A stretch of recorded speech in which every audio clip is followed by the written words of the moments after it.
Back to a Celtic State of Mind. I'm Paul John Dykes, and this Thursday afternoon, I'm delighted to be joined by JP Mason for what is another Acsom Bulletin. It's tremendous to see you. We're on time as well, by the way, JP. I was getting a wee bit of stick yesterday for my timekeeping. It was my fault, I've got to admit. But we're here, and it's 12:30. Thanks, everybody, already for tuning in. And hopefully we will cover all the big talking points in the world of Celtic today. How's your week been? I love that top. And wait a minute, when did you get it signed? I actually forgot I had this. So the guy I worked with was a ball boy, I think, at Hampden.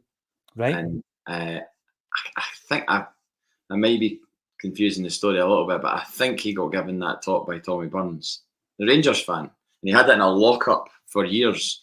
And then not long after the restrictions were eased during COVID, we met up for a coffee and he was like, I've got something for you. And he just, I saw it sticking out the top of the bag before he gave me it. And I was like, I know what that is. That's the People's Away top.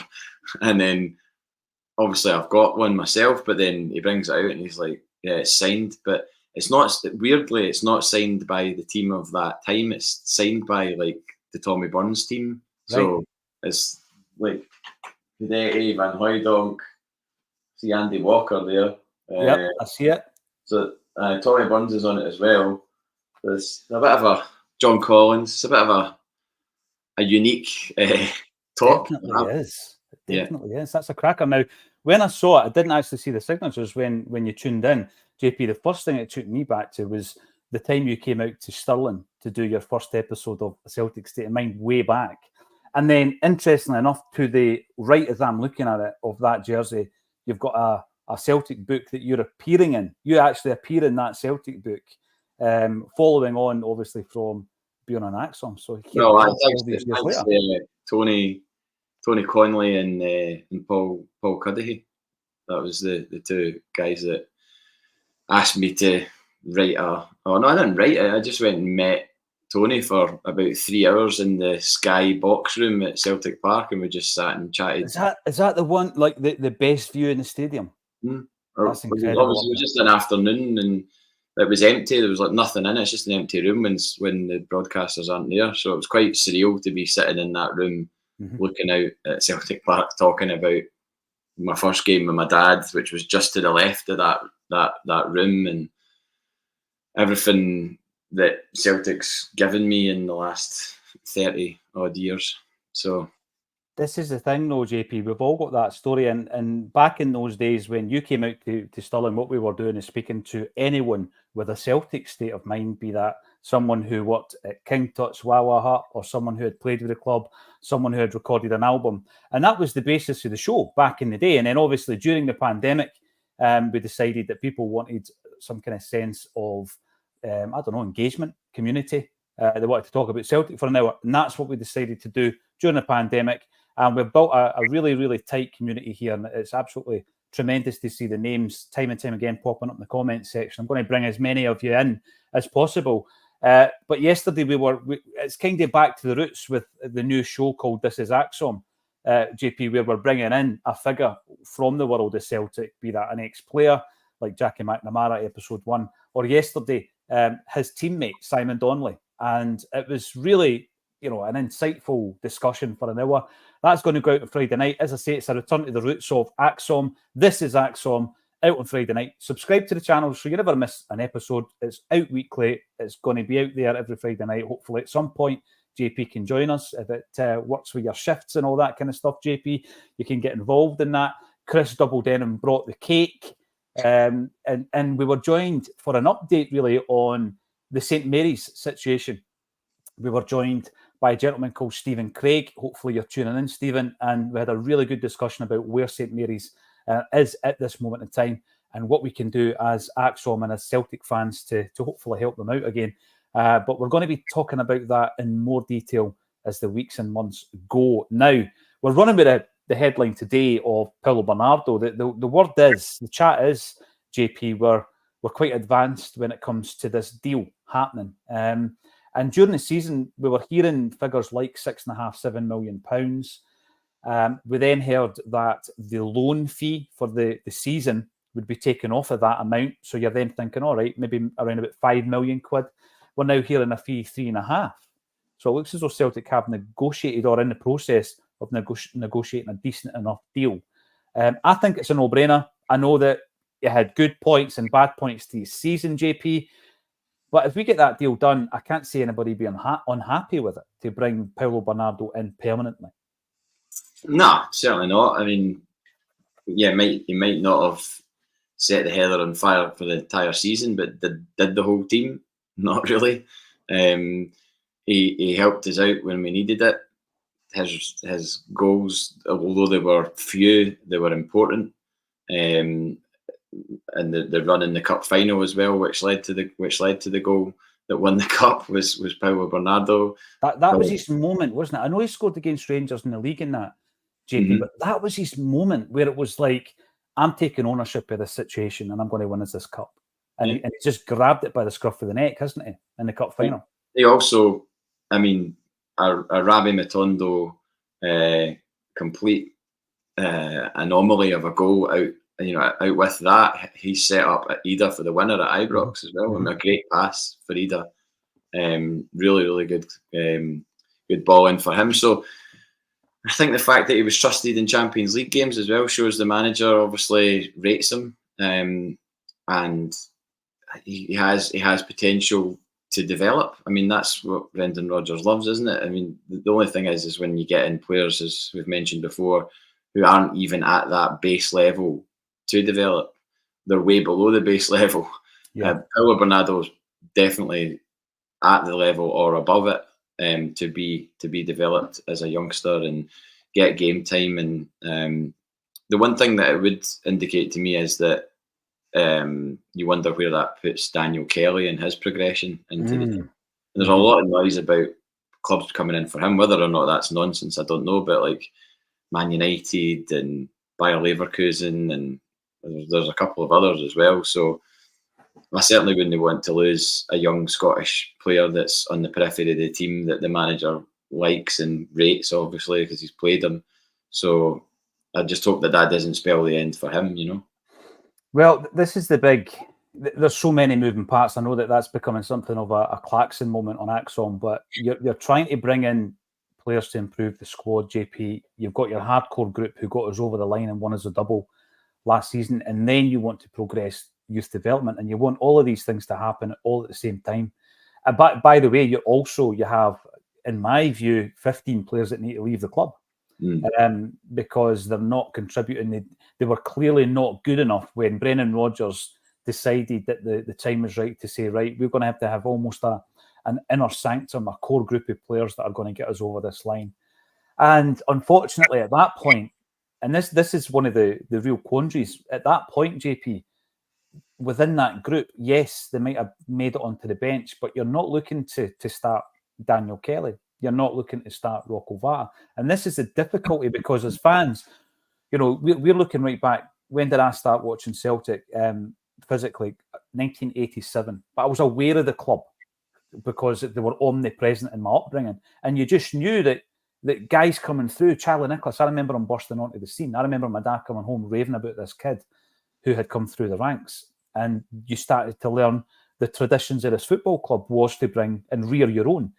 And I think we're still capable of doing it, JP. But you tell me at what point in the second half of the season, really, when there was no wiggle room, when do you start Daniel Kelly? You know, and this is a difficulty because he must be looking at that and thinking, where's my progression? Where is my pathway? And I know behind the scenes, Brendan Rodgers has identified that. Darren O'Dea's been appointed. There's been a role created for him as a pathway manager, something we should have had for a long time. But it might be too late, and I hope it's not too late in the day for those two boys, Kelly and Vata. But you can see how difficult it is, JP, when we're, you know, as I say, fine margins. There is no wiggle room for error. These guys are not going to play in a situation like that, are they? No, it seems like, going back to talking about the level that Bernardo's at, it seems like unless you're an absolutely exceptional talent, i.e. Kieran Tierney, or I mean, it's all about chances as well, and luck, and players being injured, and an opportunity becoming available in that position. Because you have to say that if there had been a suitable left back at the club last season, they probably would have got game time ahead of Burnaby, and they certainly would have got game time post Burnaby leaving, to give Greg Taylor a bit of respite, because he played virtually every single game. So you just wonder, at what level is Daniel Kelly? Is Daniel Kelly anywhere close to how Kieran Tierney was at his age, or is he a bit off it? And it kind of seems like, unless you're that absolutely exceptional talent that a manager can't afford not to play you, where it's like a Rooney or something like that, where there's just a guy on the bench where that guy's going to score goals, so he immediately becomes a first team starter and becomes the sensation that he is. I don't know if Daniel Kelly is that. I've not seen enough of him to know. People within the club will probably know, or they will know. And it's just unfortunate that, that if other clubs come in who are offering more money for a start, because they're not going to be offered mega contracts at Celtic, are they? At that age, when they've got nothing really to back up their demands for money. But then if a club comes in and just says, right, we'll take you, a la, Liam Morrison to Bayern Munich or whatever, then there's your example. I know he's been on loan at an English Championship club. Wigan? Yeah. I think it was under Sean Maloney. Yeah. So it is really frustrating, because, like you said, it is spinning plates, and you want to have the best of everything. We're Celtic fans. It's kind of like what we always kind of hope for. You always hope for that ideal scenario where you've got a blend of your own youth academy and established, really, really good quality players. That's the conundrum that they have to solve, and I just hope that, because it's so frustrating that there hasn't really been any sort of real consistency in terms of players getting blooded into the team. There's people will point to Callum McGregor and James Forrest, and that's great. That's two players, and their time's coming to an end. 30 and 32. Yeah, and there needs to be a succession plan, not just for their positions, but for every position. See, the thing for me, JP, and this has not been negative, by the way, and to be honest with you, I'm not actually feeling that there's any need to be. And is there ever any need to be negative? I think negativity now is levied at anybody who has any kind of complaint about the way things are. For me, negativity is looking at something that's positive and finding a negative angle because you're a negative person. This is not being negative, but we're investing in Barrowfield. I've talked over the last couple of weeks to two guys who had obviously experience of the Barrowfield Park as it was and when it was Celtic's main training complex. And I use the word complex loosely, by the way, JP, right? Because obviously, I mean, it's infamous in terms of the fact that, the Lions won the European Cup in spite of it, not because it was a great surface. We've got stories of Ajax coming to Celtic Park in the early 1980s, being shown up to Barrowfield as being the place they were going to train and thinking it was a joke, thinking that Celtic were actually winding them up. You're not sending us here to train. This is not your training complex. Well, it is your training complex. And obviously, we've gone ahead and we've built Lennoxtown. We're now redeveloping Barrowfield. But the thing is, given the same group of guys, coached and managed and developed by the same group of people, better facilities isn't the answer. It's not the answer, JP, right? Because it's part of it. It's part of it. You want to have the best facilities that you can possibly have, right? But the people that are identifying the stars aren't changing. And if they're not doing their job right, then maybe they need to change. Because, like you say, if you're looking at Jamesy Forrest and Callum McGregor as being like almost the two players from their generation who are still around, and then you can come down probably the next wee batch is probably the likes of Kieran Tierney and Tony Ralston, roughly same age group. It's not good enough. That's not good enough over a period of 15 years. It really is not. And I know you've got Mickey Johnston in and around the squad when he comes back, Stephen Welsh. Obviously, we lost Tierney, but 4 or 5 players over a period of 15 years, nowhere near it. Nowhere near good enough. So I think that part of that development, it should spell change in the way that we approach that, And a player like Kelly, we have heard rumblings. Is it a negative twist on the tail? I don't know, that Celtic are to blame that at this moment in time they still haven't given him a contract. Because these guys, JP, and I go back a few years, I've told this story before. Through talking to a good pal of mine, we were given a tip from Vic Davidson, the ex-Celtic player, who was over in Arizona, that he had come across this incredible footballer. And he said to us that he was the best young talent at that age that he had ever seen, not just as a coach over in America, that he had ever seen. And then me and my friend were talking about that and saying, well, he played with Kenny Dalglish, so this young kid must be some player. So Celtic went to the border, flying him over for a trial, like a trial period. I'm going to say it was maybe a week. I'm not sure exactly. I'd need to go back and check the itinerary, which was all emailed to me, which was bizarre at the time. And the guy played in 3 games. And at that point, he was living in a hotel. Celtic put him up in the hotel, but he had no mates. I mean, he was actually Mexican. He was living in Arizona, and he flew over. He was 15 years of age, JP. Incredible, because at that age, I had a paper round, mate. I'm not jumping on a flight on my own to the other side of the world. I couldn't do that. I found myself in an airport on my own for the first time in January, JP. I travelled on a plane for the first time in my life in January, right? This kid done it at aged 15, right? He comes over. So my friend who had kind of liaised with Vic Davidson had said to me, this kid at night, he's really not got much to do. There's maybe 2 nights in the itinerary where the guys are getting together and, I don't know, going bowling or probably going to Nando's or whatever, right? So a couple of times I went through and just sat in the lounge, the reception, I had a coffee with the kid, made sure everything was all right. But he was talking about the guys that he was with at that time. This was Jack Aitchison's team. In fact, it was Mikey Johnson's team, because I've still got a picture of the boy in the hoops, right, playing Clyde, and it was Clyde's first team, and it was at the stadium. What was it called, where the seats were Clyde OKI, because that used to be the sponsor. It looked like Clyde OK. What's the name of that stadium? I forget. Not Broadwood. Was it Broadwood? I'm not sure. Someone in the comments will tell us. But Barry Ferguson was the manager of Clyde at the time, and Mikey Johnson's in the background, as is Kelleher, the other one, Kelleher, his brother, the goalie's brother. Anyway, the point I'm trying to make, at that time, the players at that age group, right, and this wasn't just a flat wage. This was also, there was endorsements. So Jack Aitchison had a boot deal at that age because he had made his debut for Celtic, or he was about to. And they were on like 700 or 800 quid a week at that point.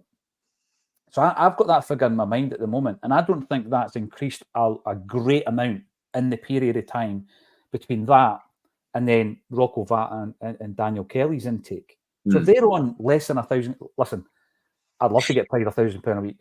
However, in football terms, it's not a great wage for youth players of a so-called elite club.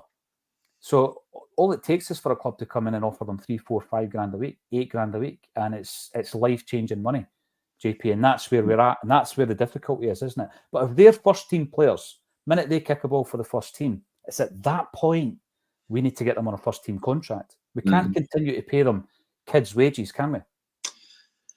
No, we certainly can't. And did you say that the pathway manager is a role that's been created that didn't exist? Yeah. Before. Yep. So that's just what this season has just been decided. What we're talking a couple of months ago at max. Yep. It does feel like we're a little bit behind the times when it comes to, like, if you were to compare us to, I would not like to compare us to Man City, but I mean, imagine what Man City have got as their setup in terms of bringing youth through, because obviously that is, I would imagine, their long-term goal is to be able to produce their own talent, like Phil Foden or whoever. Yeah. To shut up people like me who just say that they go out and spend money like confetti. Because that is the argument you can come back with to say, oh, well, we've got a team of English players. And that is always the kind of thing that's labelled at Celtic as well, is that, like, oh, you just, of course you're top of the league, you've got all this money and blah, blah, blah. And it's like, well, I'd quite like for us to be able to once again say, oh, well, we're top of the league because we've got a brilliant youth academy and we can populate our first team with Scottish players who then go on to become internationalists. So where's your argument at that point? It kind of falls down. Because you see some of the players getting called up for Scotland. I mean, Lewis Morgan apparently is on the verge of getting called up, a player that nobody was unhappy to see leave Celtic, really. I mean, it just didn't work out for him. He's gone on to have a decent career in the States, and now he's on the verge of a Euro call up. And there's other players as well. There's because of Lyndon Dykes' injury, there's a guy, Tommy Conway, a guy for the Championship. I've never even heard of him, and he's getting called up to the national team. I mean, that might just be my ignorance of that league or our talent pool, but never heard of the guy before. So if we can get Scottish players into our team and playing regularly, then there's a good chance that they'll get capped. And I don't know about anybody else, but I enjoy seeing a Scotland team coming out and seeing Celtic players in that Scotland team. I think it's an absolute necessity for that to be the case, JP, because for me, it's not just about being a romantic traditionalist, because if the tradition doesn't work, you've got to change it, right? But we've always reared our own players. We've always done it. And I think that what then happened was, obviously, with regards to the expectations of all and the standards have always been high. They've always been there. But we got into this habit. I mean, Paulo Bernardo, when you look at Bernardo, where he is in his career, right? He's 22, turned 22 in January. And you say to yourself, where's our 22-year-olds? Where's the 22-year-olds that have come through our academy? Because Daniel Kelly is 20 at this. No, he's not. He's 18. My apologies. He's 18. Boston Lowell's 20. But we bought him. We bought him from Watford's academy. So where's our guys at 22 who are at the age where you can introduce them to a Scottish Cup final, and it's him, it's that player that makes a difference. And this is the issue. But we're having to go out through necessity to buy them because we don't have our own. So it's a massive, massive, issue that it's a turning point.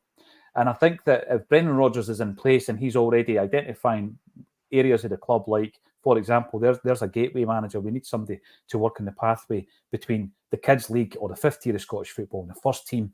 And it's going to be Dan O'Day. I don't know if Dan O'Day is the best guy for the job. Maybe he's the best guy at the moment for the job.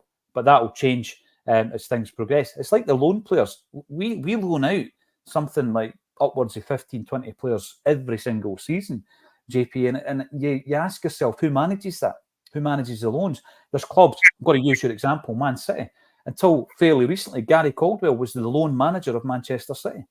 Gary Caldwell. So he was looking after all the. I mean, you can imagine how many players that Man City and all these teams loan out season on season, and it's about managing them, making sure that when they go somewhere, that their regime and their diet and their conditioning continues. They're also looking at the data analysis to see how they're performing and this kind of thing. So, and it's part of the pathway back to the parent club. So there's loads of things we can improve on. In the meantime, as football fans, you're sitting here and you're demanding everything, aren't we? I'm demanding a 22-year-old player that we've already produced. I'm also demanding the best calibre of signing that we can get this summer. But that's just the way it is. Loyal, entitled, all of that. I just imagine when you said Gary Caldwell was at Man City, does that mean he's going to get a top job in football, like the AC Milan job or something like that, somewhere down the line? Because it seems like everybody that's been involved with Guardiola is getting the Bayern Munich job. That's wild. Did Craig Bellamy go with him to Bayern Munich? I don't know. Because he was his assistant. He's one of his men. He's one of his kind of go-to guys. Imagine telling somebody that like 15, 20 years ago that Bayern Munich's coaching team at some point would be Vincent Kompany and Craig Bellamy. I mean, fair play. I kind of do hope it works out for him. Seems like a nice enough guy. As much as I've not got any love for him as a City player, but I don't know. Time will tell. I mean, it could be one of those ones that goes south very quickly because that's a massive, massive job to go from Burnley to Bayern Munich. It's a bit of a seismic leap, but I don't know. I think obviously if that role's been created and hopefully that does have success after a year or 2 years, and they can point to it and be like, well, that was a successful position that we created, and Darren O'Day's been successful in it. But like you said, he might not be the best person for the role, and you do kind of hope that Celtic go out and try and get the best people for every role, and it's not just about whether you're an ex-Celtic player or not, but he's been given the opportunity to prove that he is the right guy for the job. So we'll see how that develops, because we will actually see how it develops, because if we're sitting here in 2 years' time, and there's no development, there's no progress, then it's not been a success, is it? No, you're right. And this is the thing. I understand why it's him, Darren O'Day, because like if he's been working with this group of players for 2 years and he knows them inside out, you know, your guys who are 17 and 18 years of age, and you think, right, the next step for them, what is it? Because there's another group of players coming through that will be playing in the lower league. And so I get he knows the players really, really well, and he can assist them in making that step up. The step up might be a loan deal out of Celtic, to play football and do that thing that McGregor and you know, Ayer and Christie and William Scales have done. Go out and play football, prove to yourself. Maybe Boss and Lawwell, prove that you can do it at a higher level and then come back a better player, as all of the guys done. Did you watch the Sky thing with Brendan Rodgers and Callum McGregor? I've not watched that yet. Is it worth watching? It's good, yeah. They're just like sitting, chatting next to each other, getting interviewed, and Brendan Rodgers is asked about Callum McGregor, and he says, I didn't realise this, but he first came up against him when Callum McGregor was at Notts County on loan, and Brendan Rodgers was at would have been, was it Swansea? Or maybe that would make sense. That would make sense, aye. Maybe I don't think it was Liverpool. I don't think it was as late as that. But yeah, and it showed you a clip of Callum McGregor just celebrating with a teammate a goal or whatever. And it's just absolutely insane to see how young he looks, and then how well he speaks now, and how mature he is, and how he's just the kind of beating heart of the Celtic team, really, and becomes such an important figure.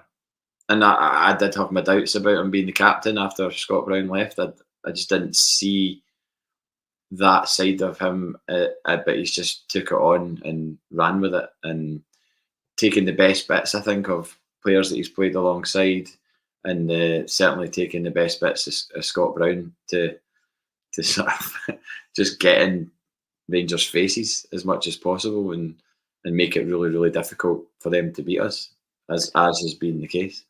We've focused so much, JP, on the kind of more obvious things like the Joe Hart influence in that last bit of the season. Paulo Bernardo coming in to make that difference in the cup final. Ida, absolutely huge in the running. But Callum McGregor was massive, the way he stepped up, because he was getting a lot of stick last season, JP. And on the comment section on Acsom, we were getting people saying he should be dropped a number of times last season.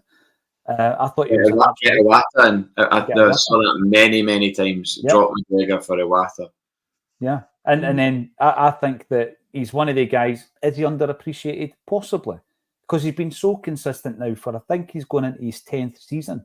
So consistent for Celtic, and there's a tendency to underappreciate players when they're so consistent, because they almost become like, for me, you're watching a performance by Callum McGregor, and it might not be a defence splitting pass, but he's doing all that work. He's doing all that work to allow the creative players to make those passes, Hatate, O'Reilly, and of course when Bernardo came into the action. But I don't know if he got enough credit last season, JP. Maybe a wee bit underappreciated. No, I liked what he said in the documentary, in the piece, whatever you want to call it, on Sky, and he was saying, when you've had that feeling of getting beat, you don't want to get beat again like that, and you try and sort of drill that into the players that you're playing with, that defeat's not acceptable, and do everything you can in the subsequent games to remedy that. And I think if you think about his poor pass at Ibrox that led to their second goal in the 3-3 game, I would imagine Callum McGregor, being the person that he is and hearing the way that he speaks and everything, he'll have gone over that and been like absolutely raging that he did that, and that he caught, like, I mean, effective. I mean, I know people say Iwata should have come quicker for it or whatever for the pass, but it ultimately was a bit of a kamikaze pass at that area of the park at Ibrox as well. With the home crowd obviously willing them on to score another goal. But I think he would have looked at that incident and been like, I feel bad about that. I'm going to do everything I can to make sure that that's us that's celebrating at the end of the season and not celebrating a draw like they did. Listen, if that is the highlight of your season, by the way, going back to that jersey behind you, except from yourself, who that jersey will always remind me of, by the way, JP, which player does it remind you of? I think when I've put my one up before you asked me that question, and I think I said Tony Cascarino or Gary Gillespie. Yep. I can see why. Yeah, I mean, there's obviously like Paul McStay as well. Paul McStay wore that strip. But yeah, I remember it coming out at the time, and I remember even though there was no social media and all the rest of it, I do remember it being derided and really, really not going down well at all. You know, it's like if that dropped now in a kind of leaked fashion, can you imagine like the internet and Twitter and everything else? It wouldn't be favourable, I don't think, if it was released as a kit. And it was a template, by the way. So Umbro had other clubs who had that jersey. Parma had that jersey, but it was obviously yellow and white and blue. Oh yeah. And I think that it's got that kind of iconic status. I'm going to throw in Jerry Craney into the mix. I do think of Jerry Craney when I see it. Long sleeve, yeah. Cascarino's in there. I remember he scored wearing that jersey in the same game that he ended a police officer's career by careering into her and breaking her back or her leg or something like that. Aye, it was raining. And he's gone right off the park, right onto the running track, JP, smashed into a cop who was at the game, ended her career, right? Unfortunately, Cascarino's career continued. He scored that day, scored against Airdrie. And I obviously remember the goal he scored against Rangers. But yeah, I remember that type of player, Tommy Coyne as well. But I got the full story about why we were allowed to have red, white and blue on the jersey. And the story was, it was unearthed when I was writing the old Celtic jersey book. People's Ford is a company owned by a gentleman called Brian Gilder, who had been sponsoring Celtic kind of boards, trackside boards for a number of seasons. You've seen his adverts in the programmes and all that. Terry Cassidy comes to him because he had fallen out with Jerry Eady, who ran C.R. Smith, the club's first sponsor, and said, we've got a 1-year deal available. This is what it cost. Brian Gilder says, aye, okay. Obviously, he's nailing his colours to the mast by sponsoring Celtic, JP, but he thought, I'm already on the billboards and all the rest of it. But there's only one thing. The Ford logo can't be changed. It has to be blue. Cassidy didn't bat an eyelid. Didn't bat an it. Not interested. That's fine. Red, white and blue on the hoops. No problem. Just give me the money. And interestingly enough, when I went up to do the interview with Brian Gilder, they've changed the colour scheme of the logo. It's now like silver. So they could have done it. And the other thing he said was they didn't get permission from Ford to use the logo. Just typical Celtic back in the days. They'll just run with it. Nobody will notice. Let's get some of the comments coming in. Brilliant to see the faces popping up. Bobby Chariot, here we go. Bernardo will be a great signing. Has massive potential. He's box to box. Has great engine and gets stuck in. It's a thumbs up from Bobby C. That's Alexi Sale in his. It is Alexi Sale, isn't it? Yeah. You remember Dr. Martin Boots on the young ones? You remember that? Brilliant. Those were the days. Jungle Lion, all the way from Dublin. Bernardo and Ida have to be part of many parts. We ran a headline last week where it was basically, get the Bernardo and Ida deals done. But I think you're right. I think that's the first of a lot of work that needs to be done in the summer. And I'm going to ask everybody's views on some of the rumours that are flying about. So many players are going to be linked to Celtic. A lot of their links will have absolutely half of the 2017-2018 season team are on their way back, apparently. Right. Let's just take that. Let's just take that and talk about it. 7 years ago. I know. Let's chat about that then, right? Because there's people actually in here. Let me bring this up here. Look at that, right? So M. Young could see Armstrong as a Rogic type player as for 60 minutes or as a super sub. I understand, right? Because we've got so much, good memories of that team, JP, those players.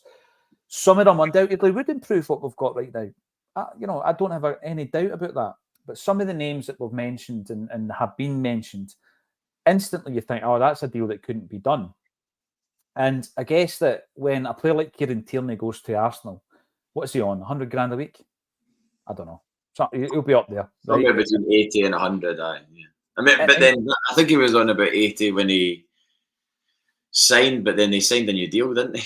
He signed a new deal, but since he's been at Arsenal, so that deal will be on massively improved terms. Probably more in line because he was a first team player, so he'll have been more in line with what the rest of the squad were getting. But the optics of imagine we sold Matt Riley. I still don't want to contemplate that, even though I'm just bracing myself for waking up to the day like that's Matt Riley away. Oh God! Well, we have an emergency podcast. you and me. We probably like a vigil. We'll light a candle.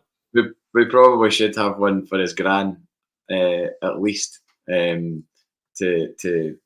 at least give our last hour of gushing praise on our grandson. But say we sold Matt Riley for 25 million, whatever it is, and then we brought in Stuart Armstrong on a free from Southampton.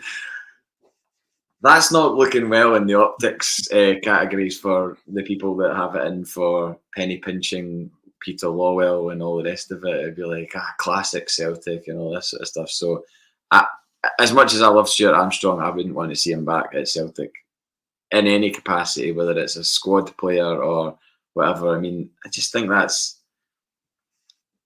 it's not a that's the kind of thing that Rangers would do, as far as I'm concerned. Not very progressive. Well, look at them signing Balogun on another contract. It's like I wouldn't be getting excited about that if I was them. And no, I think maybe his time's passed. I think he enjoyed it at Celtic, but from something that I heard a while ago, he's not even a massive football fan. Like his talking of which, that video clip of Lewis Morgan's no aged very well, is it? Aye, it's not. You know what I'm talking about. Aye, but Armstrong's got a degree, and he's looking beyond football in terms of his life. Yeah. Like he's probably made enough money in the last 4 or 5 years to maybe even retire and then move on to what he's looking to do the rest of his life. So I don't know. Who knows? But like you said, there's a raft of players being linked. Only maybe one I would be excited about.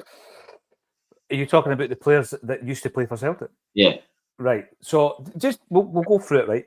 Interesting enough, Paddy Roberts hasn't been linked, right? So we can score that one off. Kieran Tierney, we couldn't afford him. I mean, let's be honest, we couldn't afford him. People in the comments were like, why are you even talking about him? Maybe do a loan deal, though. Fraser Foster, I think that's lazy. The guy's been at Celtic 4 times if you want to add up all the loan deals. I think that's lazy. I think we can get better and someone who can be at the club longer. It's probably doable, but I don't think we should do it. Who else has been mentioned? Ryan Christie. I've seen Ryan Christie mentioned. And obviously... He just signed a new deal as well, though, I think. Well, then that'll be out the water. Odsonne Edouard. Right, so Eddie. That's the one. Here's the one, right?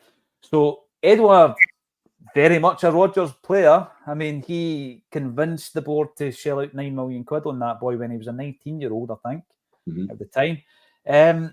The word is, I've seen a transfer fee 20 million. The word is it's 15 million they want for him. But again, the minute he goes to Crystal Palace, his wages are up there, are they not? 70, 75, 80 grand a week. So I know the Lawrence last week or the week before said, but the signing on fee can offset the wages. So you say, right, this is your signing on fee, this is your wages. Is it doable? And if so, would you? Would you go back? Would you go there, JP? Yeah. For the song. Just for the song. Just for the video, right? Because you'd need to get him in a record store in Glasgow doing the same thing. You would need to do it, JP. You would. Oh man, that would be unbelievable if that was they dropped it. It'd be really, really good. I just think I know people probably have a thing about him for the last season and like saying that he downed tools and everything else. I'm pretty sure he still scored 22 goals that season. I think it was something like that. Well, it was 20 plus, aye. Yeah. And it was also a very, very dysfunctional Celtic team that season, given the amount of COVID suspensions we had, and there was never really a consistent side that season. And it's not as if you could like point to season 2021 and go, well, this was the starting 11. We spoke about it last week, how many times we changed the keeper. 3 goalies. I think the 3 goalies all played roughly the same games. 3 goalies, John Joe Kenny coming in at right back, Laxall. I mean, sorry to bring up bad memories here, but remember the meme. Remember the Photoshop of somebody doing his braids, doing his hair in Dubai when he's sitting on a lounger. Oh, you're bringing back some memories. A nonsense of a season. But Edward, I think, has wrongly suffered as being a part of that. I mean, so what if he wanted to go away? I get why he wanted to go. He'd won, how many trebles in a row? He'd kind of ticked the box of Scottish football. We weren't really setting the world on fire in Europe.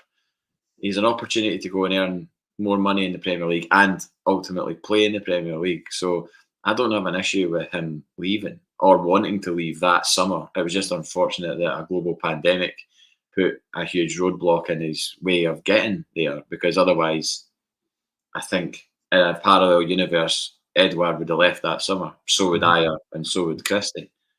But the circumstances dictated that they stayed on and obviously played. Imagine the uproar, JP, going for 10 in a row and we sell those 3 guys. Exactly. We keep them, they're unhappy. So it's a really difficult one. Totally. But put it this way, if Brendan Rodgers wants Odsonne Edouard and Odsonne Edouard wants to come back to Celtic, get it done. Get it done.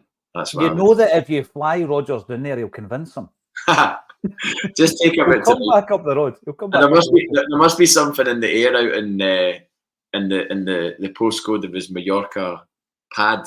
So take him out to Mallorca and just have a few sarsaparillas on the balcony and see if you can talk him into it. I don't know if he'd need talked into it. Maybe he'd love to come back.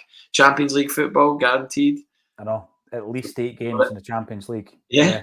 He's at that stage now where he's got a point to prove, JP. You know, he was a young aspiring footballer at PSG when it comes to Celtic. He'd had a loan deal at Toulouse. And now I think he's got a point to prove, because people will be saying, okay, you thought you could step up to the Premier League in England and you couldn't. Is that harsh? What is it, 21 goals in 3 seasons? You could probably say it's been a bad move for him. It's not worked out for whatever reason. So people might say it's a step back. Sometimes you need to do that. I saw someone write a report saying that he'd been a disaster in the English Premier League. I wouldn't. The amount of money that's sloshing around down there, what they spent on him and what they've got back is not a disaster in comparison to some other big money signings that have gone down there. Look at Fabio Silva. What would you call him? 35 million. Edwards. Yeah, they have wasted a lot more money on a lot more players who were bigger flops down there. And you look at where Edward was when we kept him at the beginning of that season, and the drop in valuation, the clubs he was linked with.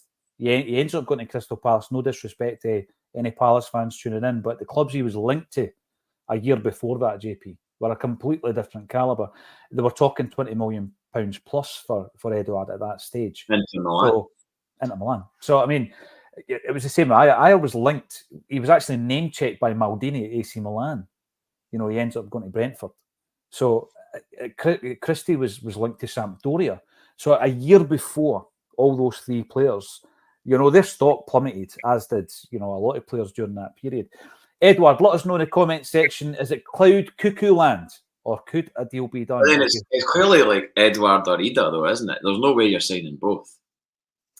Well, that's the thing, because, you know, you look at the fee. I love Ida. I've fallen in love with the guy. I think he's brilliant. And I'll tell you what, if on the 16th of the month, which I think is when the transfer window officially opens, 16th, which is Father's Day, I believe. Is it the 16th? I'm sure it is. Sunday, surely not. It's the 14th. It's the 14th. My mistake. It opens on the 14th, right? When that day opens, if we unveil Ida and Bernardo, I'd be happy with that. I would be happy. The Edward thing, it's a bit of a kind of dreamscape somewhere over here. I can see him in a Glasgow record shop. I can hear the Stone Roses in the background. Not sure what the record shop is, JP. You might be able to advise the club on a cool record shop. In the back of my mind, I'm ticking away at the scene stages of that video, of that release video. Like, the hand on the needle dropping onto the record and like Manny's bass coming in. Oh, brilliant, brilliant! By the way, I love it. You need to get Brian McClare involved in some way. As I get it up to you, to Gary Neville. Here's no, the thing. he could be the guy. He could be the guy behind the counter. Spelling on the record. I love Spelling on the record. We're making that video, right? Here we go. Is there a coincidence here? I'm just going to run through a couple of dates, a couple of things that happened this season. Nick DeMarco, remember him? Remember the top sports lawyer who came in to fight Brendan Rodgers' case? That case was on the 28th of March 2024, and obviously it followed that game against Hearts at Tynecastle where they were just having a laugh, JP. The officials were just like, get it up, you Celtic. You're not going to win the league if it's anything to do with us. Brendan Rodgers came out. He spoke about incompetence. He name-checked John Beaton in terms of the VAR decisions that he made. And as I say, we employed Nick DeMarco. I think he was quite chuffed about it going by social media. But the 28th of March, that's the key date. That was the hearing date. And a lot of people were coming away from that. And I remember it in the comments saying, a victory? What are you talking about? That's not a victory. We've been bent over the barrel and all this kind of stuff. But then Crawford Allen, he resigns, and he steps down on the in the same month. He steps down as the head of referee operations, and you think to yourself, or it's announced. You think to yourself, JP, is that a coincidence? Were Celtic going in studs up? Because what I seen after that was not that decisions started going Celtic's way, that decisions were getting made correctly. And in particular, the ones that went to VAR, which has obviously caused a big meltdown across the city. And we've been accused at Acsom feeding into that with our Friday night show with Alan Morrison and the data, which said the data which basically said there is more chance of giants existing, over the Antarctic wall of ice than there is of Rangers conceding a penalty at Ibrox. That's basically what it would suggest. But it all started getting normalised again, JP. So I think behind the scenes, Celtic did have a victory. It's something that will never be publicised. Yeah, I've heard some things said by other folks, shall we say, that if a referee has a decision to make and it's going to be against Celtic, then he'll question himself and not do it because he'll worry about getting his windows panned in or his address being put online or something like that. Well, I mean, speaking to somebody who's had that done to them, you're still doing this. Does that stop you from doing this? If I was a referee and I felt like that was what was going to happen to me, I would quit refereeing. There's no way that a referee is making a decision and going, I better not do that. Like, I better give that goal to Rangers in the cup final because I might get my windows panned. Like, absolute nonsense, man. And see the whole thing about that goal in the final, right? With the shove on Joe Hart, and then there's the argument that Greg Taylor was all over Raskan. Nico Raskan, the regista player that Rangers have been waiting for. The regista. I see him more as a regista player. Why is he not called Raskan? I have no idea. I saw him walking into one of those American candy stores on Argyle Street, and I remember seeing him like just walking around his own not long after he signed, and I was like, wow, the future. Another Messiah, yeah. But am I right in saying this? Because as much as I've heard them moan about this, when the ball's not in play, right, you can't get a penalty. They want to go back and get a penalty for any. This is why I had a dig at McCoist. He's an ex-footballer. He's an ex-manager. He's now a pundit. He's banging on about a penalty against Taylor whilst the ball hasn't even been put in play from the corner kick. Mm-hmm. It's verging on the point of unprofessionalism. You don't know the rules of the game. It's a simple rule as well. And obviously, it's also from being one hand, from two hands to one hand, according to some people. So he's put a wee hand on Joe Hart. It's like it was a double-handed push. How to change the narrative of a situation? Sorry to use the word narrative, but it definitely has been changed. And the thing is, I don't get how this isn't a universal thing amongst that their support that this is a travesty, and because quite a lot of folk are like, if it had been some honest ones amongst them who went, if it had been us at the other end, I'd have been screaming for it to be disallowed as well, because 2 hands on the keeper is a foul. So, and the ball was in play. So you've taken, and then Hart's made the most of it and all that, and he's bought it, and he's misjudged the flight of the ball. And why is he ran up to the referee straight away? Because he had 2 hands in his back. That's why. I thought that moment was huge. The fact that Joe Hart, and we've spoken about things that he's done, not necessarily involving a save, with regards to the glass in the goalmouth. We spoke about that at Ibrox. He basically was like, I'm going to take this team off the park if you don't clear that up. He threatened, Willie Collum it was, wasn't it? Who was the ref at the time? There was a moment when Juranovic was about to get sent off against Dundee up at Dens Park, and Joe Hart manhandled him into the net. You know, there's just been wee moments for Joe Hart that are massive. I was going to say, I will give them the fact that I do think it should have been a foul from Liam Scales on Sterling. Like that is a legitimate thing that they can complain about. I don't doubt that at all, but it wasn't a penalty. It would have been a free kick outside the box. I know. So obviously that would have given the opportunity to Captain Tav to come up and bend one into the top corner, which he may well have done. I don't know, but they're clutching. They're clutching. That is clutching at that point. Massive. Yeah, because it's the what if then this might have happened. Okay, if that's what you're consoling yourself with. Ben Davies's handball, which is now suddenly become it's hit off the ground and it's hit his hand. It hit his hand directly from a Kyogo header, I think, or a touch. So there was no knee to hand or anything like that. It was directly onto his hand. There was also the Kyogo. See, if there was this sort of bias or fear against for giving Celtic stuff, then why wasn't that given? Like, do you know what I mean? It's we should have been given a penalty, I would say, in that incident. In that, going by the penalties this season, that was a penalty. Yeah, and we've already mentioned Kyogo being brought down by Balogun.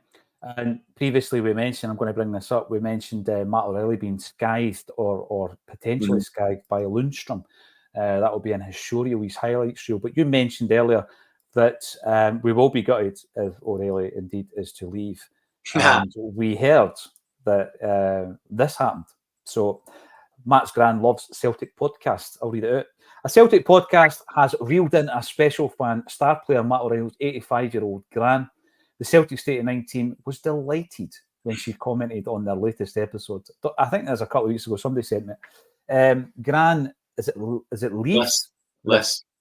Based in Denmark, said online, I believe you two nice guys, talking about us two, by the way, JP, you two nice guys, love my grandson almost as much as I do. Yes, I can confirm that we do. I have listened to everything for at least a year. Midfielder Matt, the Hoops Player of the Year, has called his Gran one of his biggest supporters. And I did say I've had worse weeks when I heard that Matt O'Reilly's Gran tunes in. So thanks for all your support. And hopefully you can tune in next season to watch your grandson play in the Hoops. I think that's a big ask. But I mean, we share our disappointment in not being able to cheer on our grandson in the Euros. Absolute nonsense. Not Scandalous. being included. I mean, I know people will say we're biased and everything else, but really? Like, I don't get it at all. I mean, Christian Eriksen. Universally, though, that people are saying this, pundits, players, yeah. That was the good thing about it. When you read most of it was in Danish, obviously, so I didn't. But you could just get it. It was just like, you could see like Danish word, O'Reilly, question mark, exclamation mark, Danish word, Danish word. I know. Okay, right. I get the gist of these replies, as if to say, what the hell are you doing? Exactly. Yep. I mean, just picking guys based on past glories and their name in the game and everything else. Like, Christian Eriksen really hasn't had a great season. Barely played for Man United and just walked straight into a national team to play in the Euros because of his age, because he's played for the manager for so many years or whatever. I mean, that's not really a progressive nation, really, is it? But we know how good he is, and the manager knows how good he is as well. He actually said it. He went, "Oh, Matt's had a really great season. Like, what more could Matt have done to get in that squad?" And he was like, "To be honest, nothing. It's just unfortunate that there's so many good quality midfielders ahead of them, and you're like, but yeah, what have they done? I know. Apart from the name in the back of their shirt, what have they done? What does it feed? Does it feed this fear that if he's doing it in Scotland, it's maybe not good enough for him? Does it feed a fear in you that Matt O'Reilly might be considering that? I mean, the fact that I think it's based on would you say cronyism? But it's just like you're just picking the players that you've always picked, and you think, well, I've given them these opportunities, and I should just give them that opportunity again. Like, and until they retire, it's basically you're waiting until someone retires, until their jersey becomes available. And that's surely not a good way to operate as a nation. No, I thought Strachan was a bit guilty of that at times as a Scotland manager. Yeah. Remember when Lee Griffiths was scoring 40 goals? I'm not going to say when he was scoring 40 goals a season. He scored 40 goals one season. He struggled to get in, and when he comes into the team, he shows the talent that he had at that moment in time. Obviously, the England game against Joe Hart will be the kind of high point of that player's career. But yeah, I think people can become very stubborn, and sometimes the more the media say do this, they'll go the other way as well, which is unfortunate. But yes, if you're listening in, we would love to be talking about Matt O'Reilly and his grand commenting on this next season. Absolutely. Celtic follow our afternoon all for the reduced fee Bernardo, a bargain for a squad player with huge potential. Wednesday window actually open. It's the 14th. I said the 16th. It's the 14th of this month. M. Young, if the stories are true that we can get him for 3 million plus 500k in add-ons, then we must do the deal, even if there is a big percentage of any sell-on fee attached. I agree.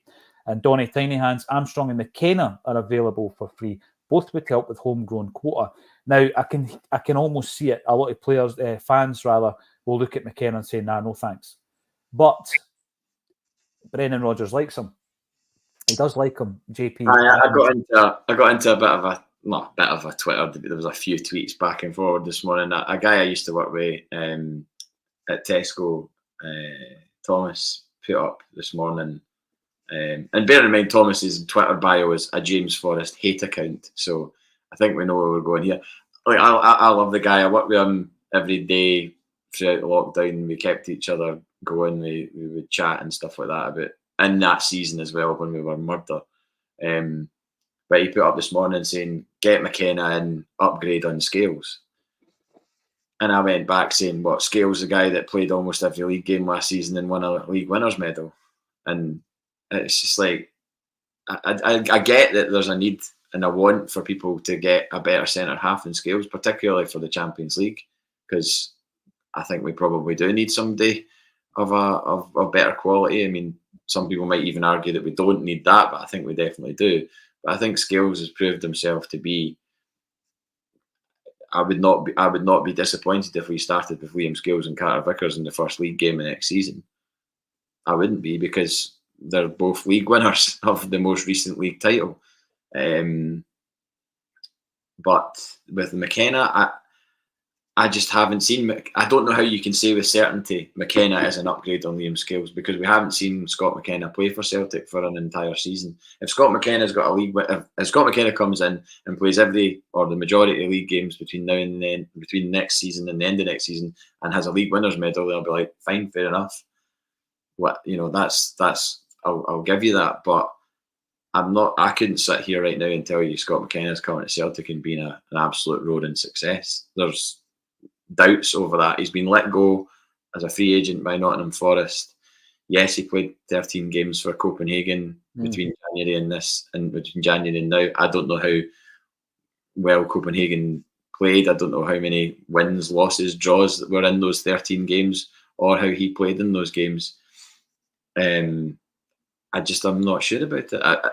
If you told me it was somebody else, a different profile player, then maybe. And the thing is, I would like it to be the case that he came in and did well because he's Scottish. And going back to what I said earlier on, I like the fact that we have Scottish players in our team. And when you see the Scotland squads getting announced in name of player brackets Celtic, I'm quite proud of that. As going back to when I was a wee guy and Celtic had players in the Scotland team when I was a wee guy, like Paul McStay, John Collins, not many others. Roy Aitken was a mainstay. I mean, that years, was a little bit before my time, but like when I was like properly into football in the sort of like 90, 91, 92, 93, Scotland wasn't exactly littered with Celtic players. It was probably majority Rangers, wasn't it? I mean, they had a fair amount of that. They did. And it seemed difficult for Celtic players to get into the Scotland team at that time. But I don't know. Maybe we will go for him. I don't know if he's on Brendan Rodgers' radar or not. We'll see. By the way, 1998, the Scotland World Cup squad, in which Jackie McNamara and Simon Donnelly featured, they had 8 Celtic players in that squad. 8. That's incredible, isn't it? When you look at the Euro squad at the moment. Paul Lambert. Yeah. Jackie and Sid. Tosh McKinley. Tom Boyd.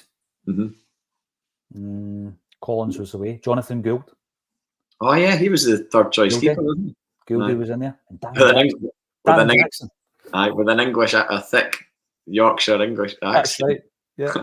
So there was your 8, and we've got 4 going over there now, obviously to play in the Euros in Germany. So yeah, it is something that I think will continue to rear its head, the Scott McKenna rumours.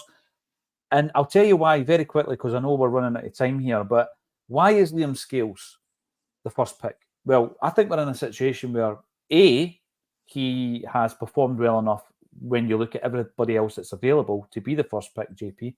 And B, unless we go out and we match that CCV level of a player, it's going to be difficult to say whether or not he's going to be a success, because we tried it last summer. We spent £7.3 million on Lagerbielke and Nawrocki.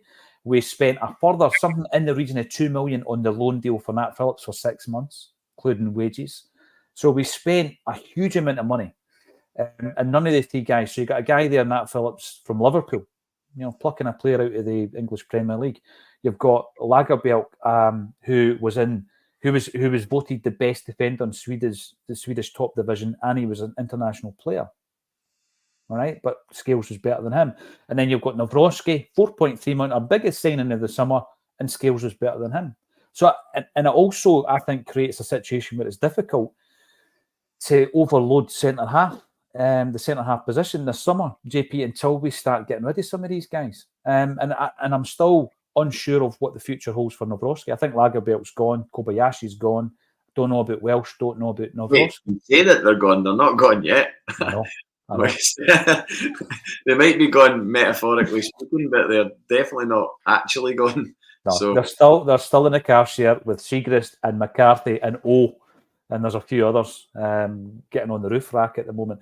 Thank you, every single person, for getting involved. It's been a busy one. And Robbie comes in with the last comment. Young George Wickens of Ross County, 22 years of age, has been properly scouted. Very good player. Much as some fans will disagree, Mikey Johnson has to be given another chance. I'll just leave that one hanging. Either all day. We'll see, because I think that for me, you go to Norwich and you use, Jim Moore said last week, you use Mikey Johnson as a make weight because he's made an impression in Norwich's league. And you try and use that as a way of negotiating, if necessary, the move from Mikey to go to Norwich. Not because you want to save money in terms of the Ida deal, but I think it just makes sense to move Mikey on at this stage. Let us know. The Urban Culture would take McKenna if the wages were right. Let us know in the comment section about all the points that we've raised today. Across the bottom of your screen, you will see that Celtic's boys from Seville, Alan Thompson, Stan Petrov, Jackie McNamara, will be joining us in Glasgow on the 27th of June at Barra's Art Design, which is where we film our new show. This is Acsom. And if you want to come along, there is a special Father's Day deal. All you do is you type in the code Acsom 1888. That's ACSOM 1888. And you get 50% off, JP. That's 2 for 1, half price. Never done a deal on any of these gigs. Every one of them sold out. Go and get a bargain. That's all I'm saying. Ticket link underneath the video. Thanks, everybody, for getting involved. Subscribe to the channel. We're a few off 27,000. Give us a big thumbs up and watch us on Friday night, because it's going to be another cracker with Simon Donnelly. All that's left for me to say, JP Mason, thank you for joining me on A Celtic State of Mind. Cheers, Paul.